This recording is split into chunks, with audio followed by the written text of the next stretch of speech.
sit, turn tap, sit. Good boy. Ruff.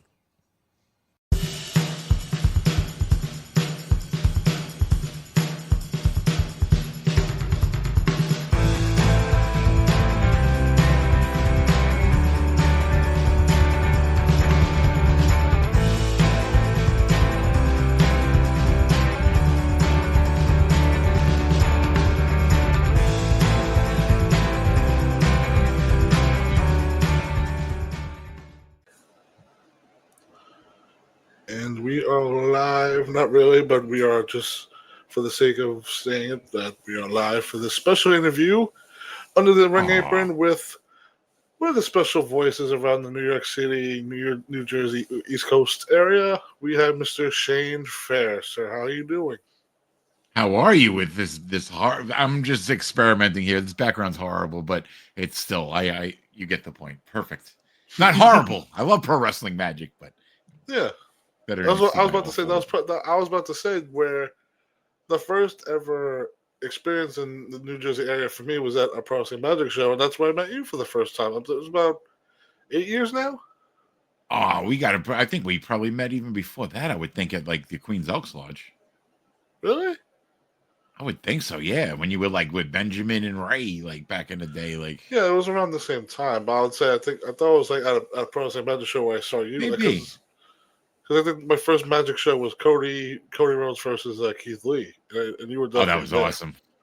Yeah. I remember that night too. Like, it's like lore now. It's like legend that Cody sat around that on the ring apron after the event, and he signed autographs for every single person and for free. Mm-hmm. Picture, autograph, the whole thing. He signed. I know my encyclopedia, like a mark. He signed, the Stardust entry with a cool star and everything, like and he signed the Cody thing, bro. He could have made thousands of dollars in just appearance fees that night, and he didn't take $1 from the fans, and he waited till every single fan in the arena came around. They went around the ring like clockwise. He was in the corner closest to the stage, signed everything, bro. So I mean, I have the utmost respect for that dude. Yeah, and I actually got like he needs it.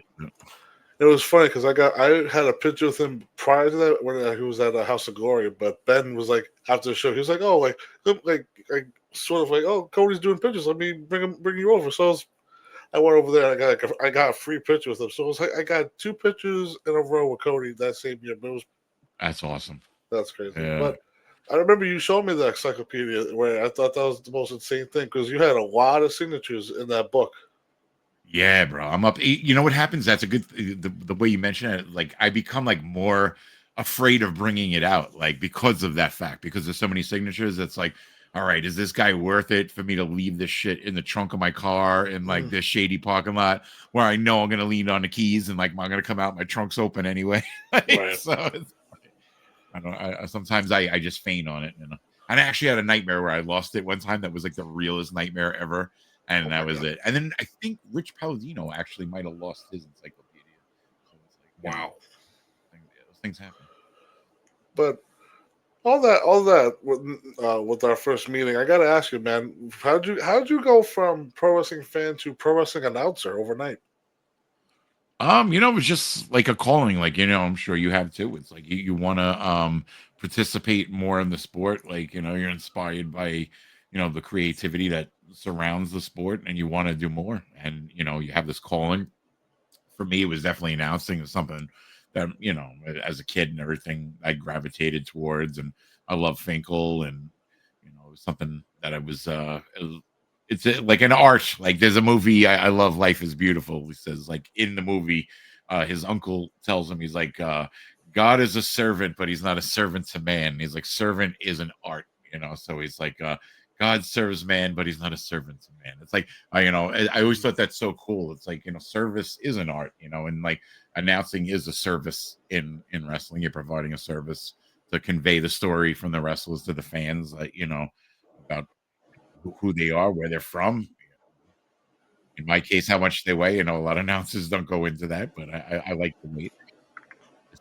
Help tell the story. But it's always been a calling. I love it to this day. I love it, and there's never really been a point this franchise would feel like.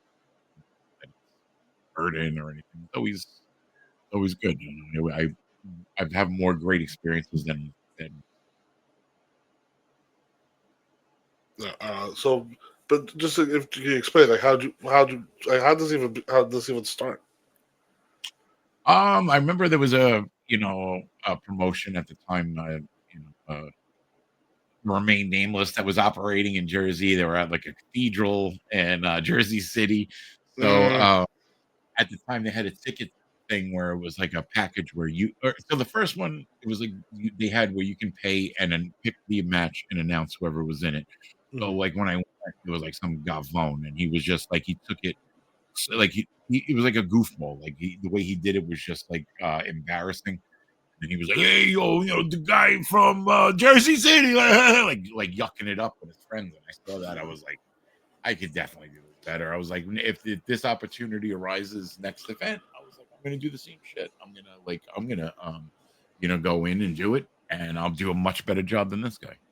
And I did. And luckily, like Pete Rosado was present, and a couple other people and they encouraged me. They're like, "Hey, this is really a spot for you to do this. If you do, you did a great job." And they were very encouraging, and I felt that was authentic. So I decided, I was like, all right, if they're saying it, I'm gonna go ahead and pursue this.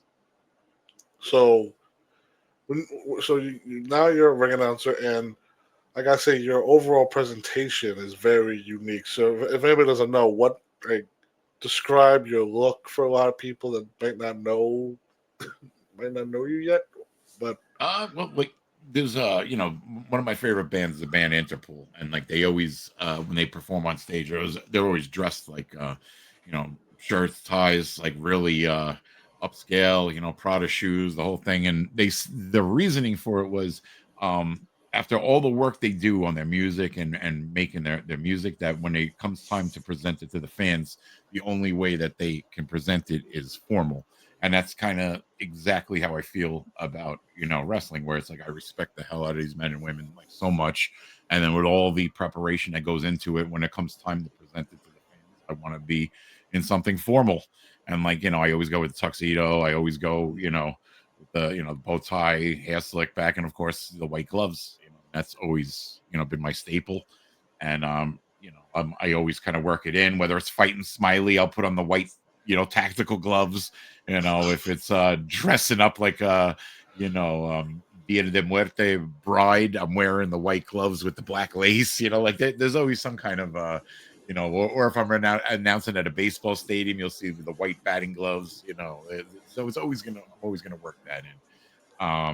So as far as also like the presentation, like I'm comedian like in at heart.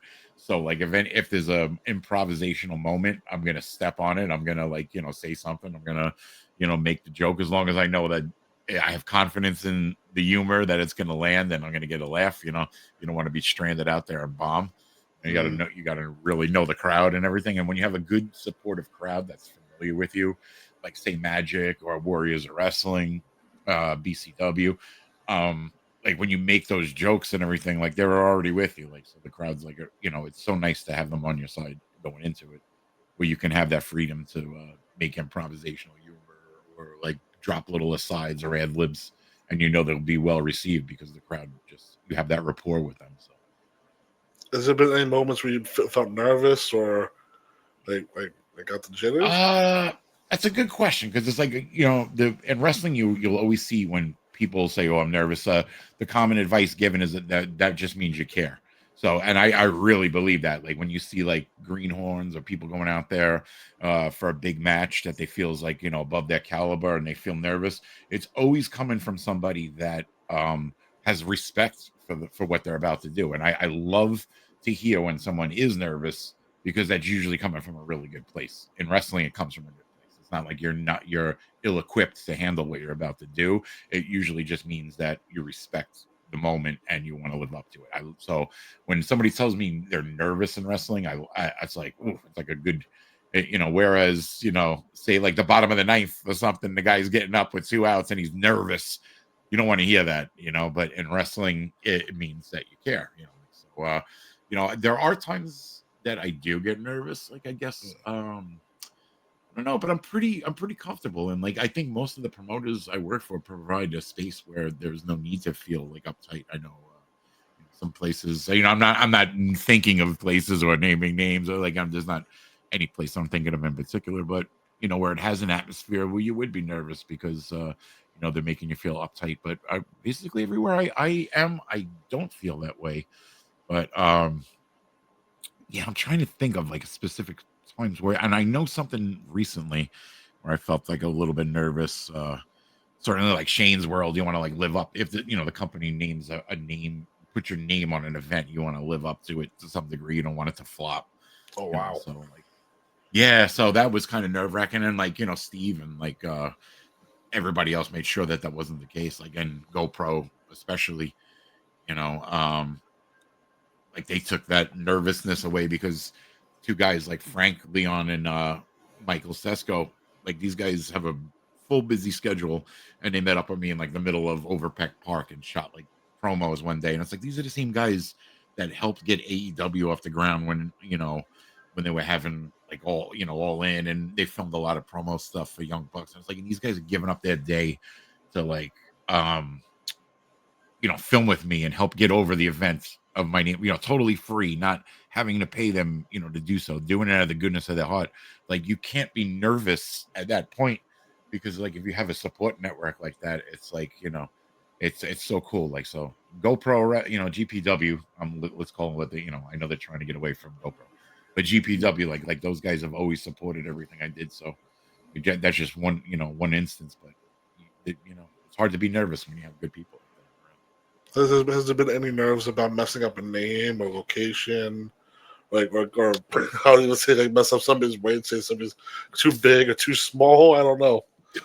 Names are pronunciation is always something. Like if it's somebody that you haven't like Mika or Micah, you want to like, if a guy, there's a couple Micahs and Mikas around, so you want to like sit down with them and say, listen, bro, if you don't mind, it sounds silly, if you could just say your name to me 3 times, like Micah. So then I'll go on the card and I'll put in parentheses Mike, like I'll write it phonetically, and then when I go home, I have like a database, and I'll write in parentheses, like it'll say like their hometown, weight, special instructions, like whatever their tagline is, and then sometimes I'll put pronounced Mike dash Mike, so it's like, so yeah, pronunciations are definitely something I always pay attention to.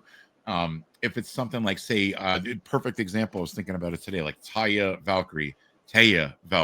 So like what you want to do is pull up promo. Like if you're going to announce them the next day, you want to pull up, say, like the most reputable source where you're going to know the pronunciation of their name, and probably that would be like a promo, and you hope that she'll be like, Taya Valkyrie, and you hear it, like, and when you hear them say it, or like, at least get a consensus and like, watch videos where she's referred to.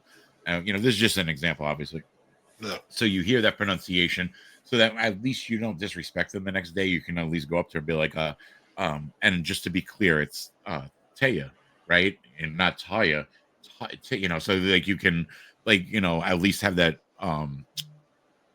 that point where you kind of like know going in what the proper pronunciation should be, and you can just review it with them. So I like that. And then I guess was it the same with like locations? Because I mean, there's some locations Right. where I guess hard to pronounce some of them, or God forbid you say the wrong place, or I don't know, just it might be like little things.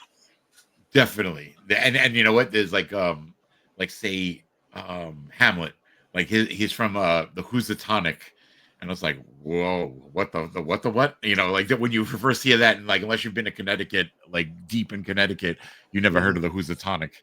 So like, so yeah, like certain, like, yeah, you're right, that more so than names, I think locations could probably come into play, like as far as pronunciation.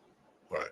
Because I can imagine, like, if like somebody gives you like a miscellaneous one, like from the dark side or from the others, like Parts unknown, right? Parts unknown type of stuff. Or also like if like my personal favorite is like for Charles Macy's, like weighing in at a fuck ton of money. That's like, okay, like that's, yeah, I love it. That's one of those like easy ones, but it's also like Well, this is going to be definitely covered. Like, I definitely want to have you back on for a history of the Headlocks episode. We talked about ring announcing, but Sure. when we talk like from, I just had it in my head, but it's like from the seasonal residents, and then you have to name God something. I love that. I love when they do that. When they do seasonal residents or It makes currently you residing.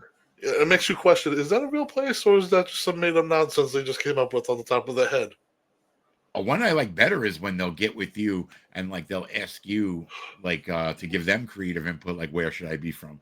Like Really? Justin Adams, like we talk about like, like I don't like to pull back the curtain too much, but like we talk about like how like we try to think of the most prickish place he could be from. So Mm-hmm. I was watching something that week about Gramercy Park in Manhattan and how they have a private park that only the residents can enter. It's like a turnkey park. It's like a beautiful park in the middle of Gramercy Mm. Park. And and I was like, wow, that is prickish. And for one day a year, they open it up so the public can go in. And I'm sure they don't like that much. But I was like, wow, that is kind of prickish to be in the middle of Manhattan and have your own private park. I was like, so, I was like, we should say you're from Gramercy Park. And, we kind of agreed on that at one point. I love stuff like that. Or with Major League Blondes or JC Storm. I'm sure you two like, I love her. She's like my absolute favorite. Yeah. Her and Mimi. And they're like, wish, and I was like, oh, you should say they are from a league of their own, as to move, Mm. because of baseball, the female baseball angle, and Yeah. they were like, that is incredible. So I love when I get to like have input and come up with something with them, like for their hometown, like that's an honor. Like, bro, Right. JC Storm and Nair Robles at this point to let me have any creative input and like the cool gimmick that they have, like, bro, it's like the coolest honor. It really is. It's like. And then I hear them announced as, they're from a league of their own. It's like, oh, that's me. That's me. I made that. I came up with that. That's right. Yeah. So let me ask you the experience between some of the people that we are seeing locally from the people that came from television or was like how would you describe your experiences with that? Where it's like you see these people on TV growing up, or like you see them Right. now, and then all of a sudden they're on the indies and they're working with you. What's that kind of experience like for you? Is like do you have to try and hold back your fandom? What's that kind of like for you? Yeah, it's like I don't know. Like the main concern is you hope they're not going to be a dick. Like you hope it's not Mm, going to just like ruin like that aspect of your childhood. It's like or like like I use this guy on Nintendo 64 like for hours playing with my friends, and now I find out he's a jerk off. It's like oh, mm, But there's other times too where it's like I remember I picked up Ultimo Dragon at the at LaGuardia one time, right? So wow. I'm driving and he's got no mask on and he's in my back seat like this, just sleeping. And I was like, yo, this is wild. I'm looking in my mirror. I was like, all that, like, in that same thing. I was like, all the times playing like NWO, Revenge, and like using Ultimo Dragon. I was like, this dude's sleeping in my, and then I drove him to like a McDonald's and I'm in the parking lot and he's walking past just like the common folk. And I'm like, wow, these people don't even realize that walking among them is one of the greatest wrestlers of all time. And like you would, There's a legend even the amongst you. greatest, who would know? Yeah, even if the biggest fan, they're not going to be like, "Oh, that's Ultimo Dragon without his mask." Like.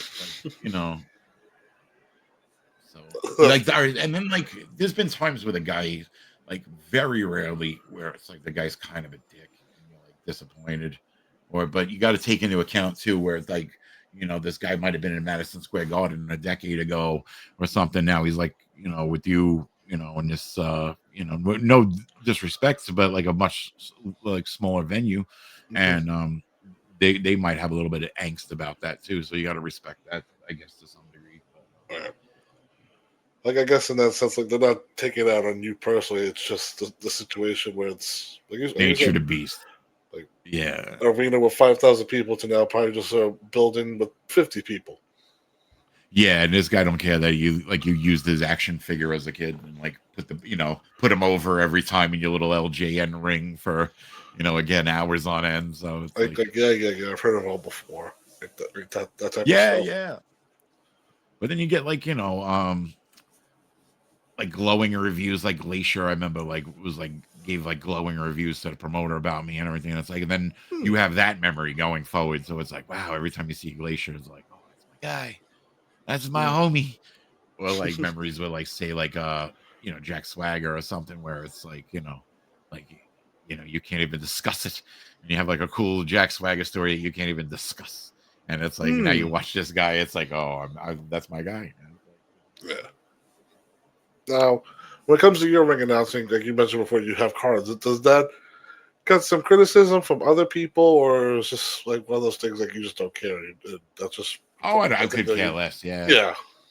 It's a safety net, you know what I mean? Like especially when I'm going with weights and everything like that. Like if I'm just doing city and and talent, there's no need for a card, obviously, but there's other things too, like I'll tuck it in my blazer if it's somebody I really respect. There's like little things I do, with the card to like kind of show like little Easter eggs. I have like little Easter eggs with the card as well, so it's like it's a prop. I have like a nice leather bound card holder too, so it looks a little bit better than holding index cards. And there's announcers that would say, "Oh, you should have it all memorized and everything," and I would, who gives a shit? I don't care about them. So it's like everybody's got their own, whether your brush stroke is up or it's down. We're still trying to paint the picture. So Right. That's, I guess for some other people, it's like an aesthetic look where it's like the guy's holding a card. It's like he doesn't know anything about like that type of.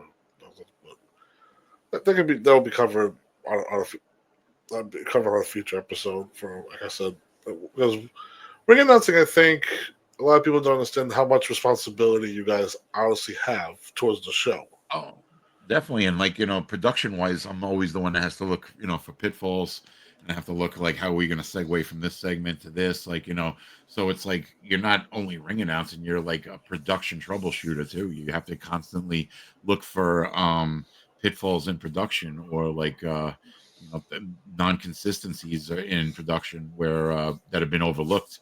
And wait a minute, you're leaving this from that. Are we going to go to commentary, or we're just going to leave that guy in the ring and wait for him to get scraped up, and we're going to stay live? You know what I mean? Like there's things you have to see before they happen, and present them to production and stuff. So I mean, that's just one of 1,000 things. Plus two, ring announcers, there's a bunch of ring announcers, and like that's great. If you saying a bunch of names is great. I'm a host. You know what I mean? I welcome the crowd. I connect the crowd with I do more than a ring announce. Like some of these people in like, on even in the majors, they're going out there and just saying names. In some cases, they're not even entering the ring. Like I'm the maitre d'. I'm going to welcome you. I'm going to thank you afterwards. As soon as I'm done with the show, I'm, like a good host. I'm thanking people for coming and, shaking hands, kissing babies, and also doing it, not disingenuously, like doing it, it's authentic. I do care about the people and stuff like that. And I don't think like at that level you're going to have, any announcer on the majors anyway. I mean, I see it all the time on indies. Like, there's people, gracious hosts like Peterson and Adams and stuff like that, but like, yeah, you got to host because we're doing a different thing. You also have to help sell merch. Like you have to be able to, like, these people are giving up their weekends and risking their lives, or their least immediate health on entertaining you for a very low cost. And if you don't buy that 8x10, you might not want to put that 8x10 up on your wall, but buy it and stick it in your binder, and maybe they'll become a star if you have faith in them. But people should be supporting like on that level too.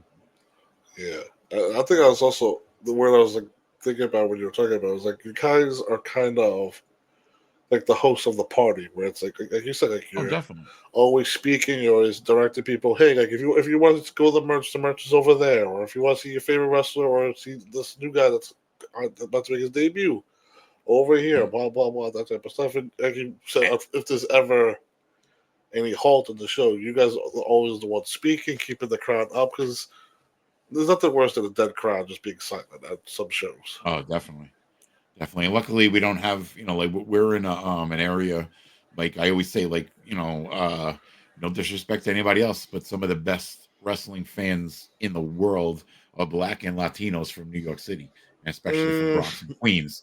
And we get to live in an area where they make every event better just by being there. So, like, you know what I mean? Like, we talk about negatives of like racial stereotyping all the time, but there is so many positives, especially like that. Like, you know, like we're so lucky to have the best fans in the world, like in Black and Latinos from New York, going to every event and like being as part of that energy. So it's, you know, we're lucky just regionally to have that, and to have that, you know, mix of fans, you know, where we have all kinds of races, ethnicities, and like they all come to have a good time. And it's such a good binding force where, you know, you see it around the country, but there's some places that it just, you know, that doesn't exist. And it's another benefit we have.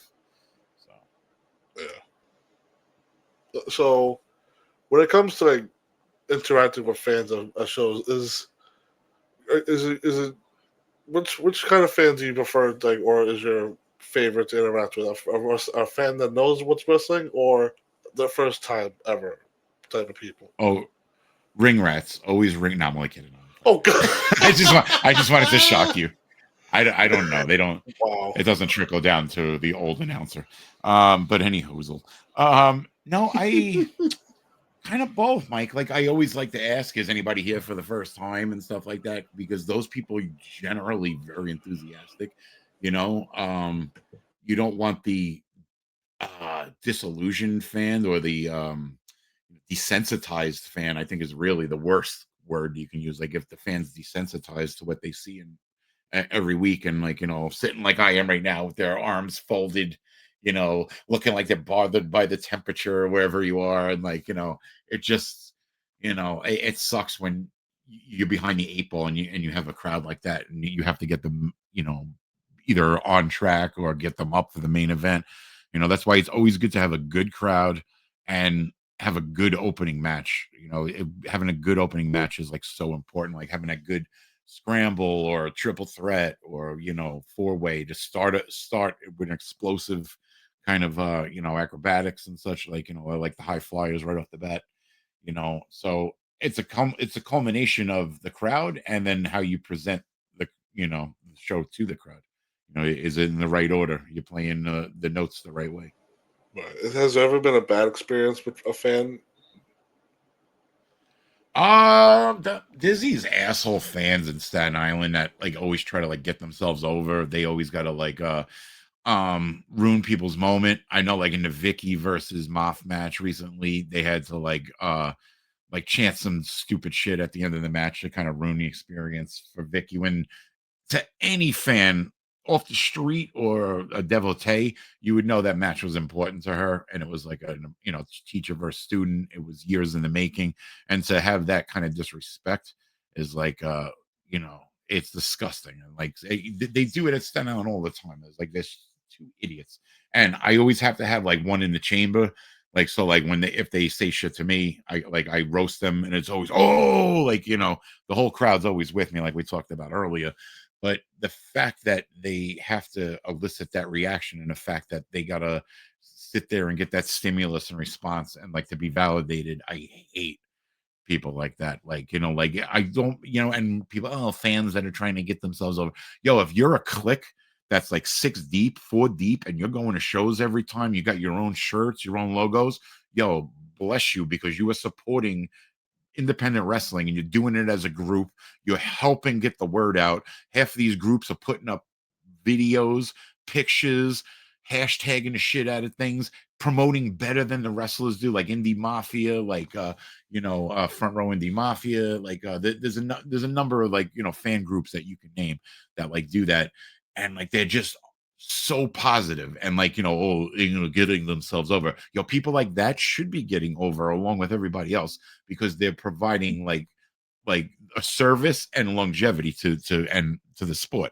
But then when you have two people that like put themselves over by bringing negativity, well, like we had at Warriors, it was a girl training for years, and finally won the women's world championship, and they had to ruin her moment by chanting her, you know, she sucks. And it's like, what is the point in that? Like, are you, you know, what's the end game? Like, are you know, you're not getting yourself over, you're making people hate you. And I remember coincidentally the Front Row Indie Mafia were at this show, and I remember like they're from Jersey, and this is the first time they're seeing people act like this, and they're like, I could see how disgusted and like repulsed they were. Like, I can't believe this is a thing, kind of like, oh my god. So it's I hate shit like that. It doesn't do anybody any good. But that's the very very small minority. That's not the majority of fans. Like the majority of fans Yeah. make it all worthwhile. It could be a blessing or a curse for some fans. Where it's like for me, I'm lucky enough where a lot of wrestlers like I enjoy what everybody does, regardless of what they do, manager, ring announcer, wrestler. And it's also like that satisfying moment where they can be like, "Hey, I remember you from the last show." Like that, Bob. Like, like say thank you, pretty much. And That's then, awesome. like you said, you have the fans who get recognized for like the wrong reason, or they say something stupid, and then it's always that moment when like it's not just the wrestler too, but it's like also people in the crowd can also look at them and say like what the fuck, like why Definitely. say that? Like doesn't make like you just like ruin something just to try to get yourself over. But I guess like at the end of the day, that's pretty much what a lot of people do in wrestling shows these days, regardless of where it is. But anybody that you see that goes from one side of the proverbial guardrail to the other is not that type of fan. They're not nobody that's a jerk off fan is granted that kind of access or like gets the gifts of like being a part of this business, like the privilege of being a part of wrestling. So those people like luckily are always stopped at the gate, I find, as far as moving ahead in wrestling. It just sucks to deal with, though. It's like, what a dumb way of getting attention. Like, you're not a troll. Like, nobody cares. You know what I mean?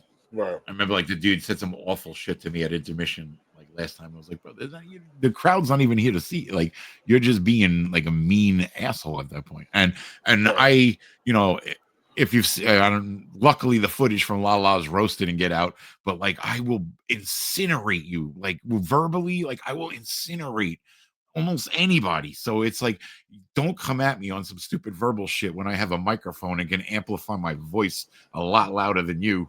And you're gonna come at me like, I will. And I got one in the chamber, like I always say, like there's always like I always got one ready for them.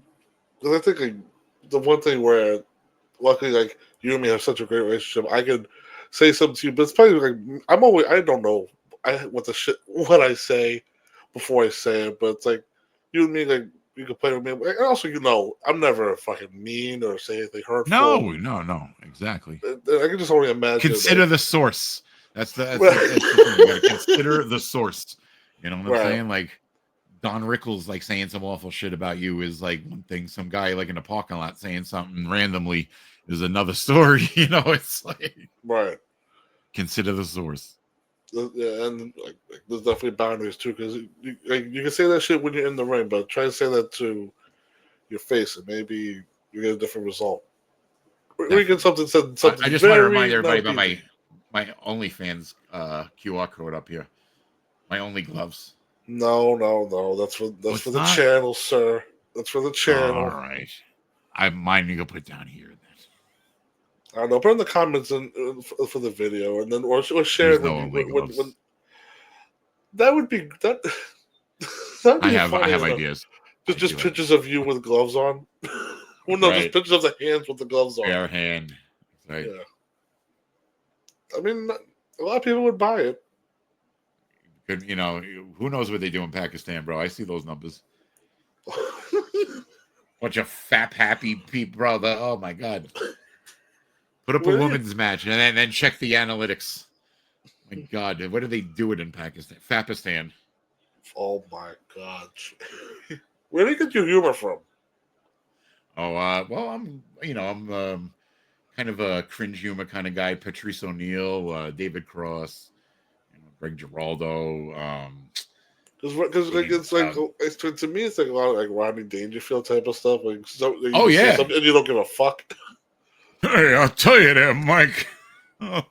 Fapistan. Oh my god.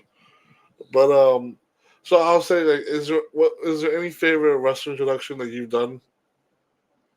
I always love Moth and everything, like that's one that I love very much. I can't believe it. Like, thanks to Ray, I get to do DHS. At that. And I talked to Moff about that recently, and I was like, "Oh, I'm so excited! I get to do your announcement, for DHS at Respect." And he's like, "Wait a minute, you're gonna announce me?" I was like, "Yeah." He goes, "That's all I need to hear." He's like, "That just gave me goosebumps." I was like, "Wow, that just gave me goosebumps that he said that." I was like, "Yeah, that was like the greatest." That was a nice compliment from Moff. So I was like, I gotta go hard on that one. It's like Saeed Al Sabah. That's another one I always has there ever been a moment where you almost lost your voice? Yeah, pretty much almost every time with Moff. Like if I don't leave the ring exhausted on Moff, I try to then it wasn't hard enough. He's fun because like it's nice when you could feel them kind of getting amped up as you're announcing them, like Troy Locke or something, like where you kind of like get to share that energy with them, so it like makes you go just as hard because you're seeing it amps them up. Like Moff is somebody that definitely gets amped up, like if you do his introduction properly. So like I always love to see that. That's always a high compliment when you see him getting revved up from it, or certainly other people too, but damn. Well, everybody can definitely hear your voice November 14th at Respect Wrestling, where Yes. we recently just had Ray on to talk about the show, and you will be there, like you just said. But I just want to say thank you for taking your time out of your day to come here, sit with me, talk about your experience so far. Just plug where everybody can find you and where people can use your voice. You got it. Well, best I would hope World's Fair NYC on TikTok, World's Fair NYC1 on Instagram. Please follow me. My numbers are disparagingly low, especially with the amount of years I put into this craft. Had a crazy ex-girlfriend help scrub my original Instagram there, but not I didn't do I didn't do anything, no cheating, nothing weird, just like an amicable breakup, and there goes my Instagram. So whatever, any hoozle. But World's Fair NYC1, Cash App, same thing. Whatever you send it over. Come on, kids, get your mom's credit card out of her purse when she goes to sleep and Cash App. I'm only kidding. And Daddy needs baseball cards. Oh my god! And basketball. That's not bad. I mean, baseball right now, everybody's not too happy about that, but that's a different story. But again, thank you so much for joining me, Shane. And this has been Under the Ring Apron. So everybody, see you soon. I'll go back under. Oh God.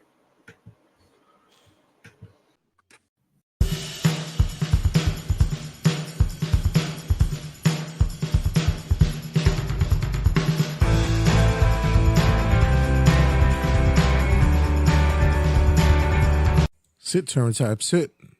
Good boy. Ruff.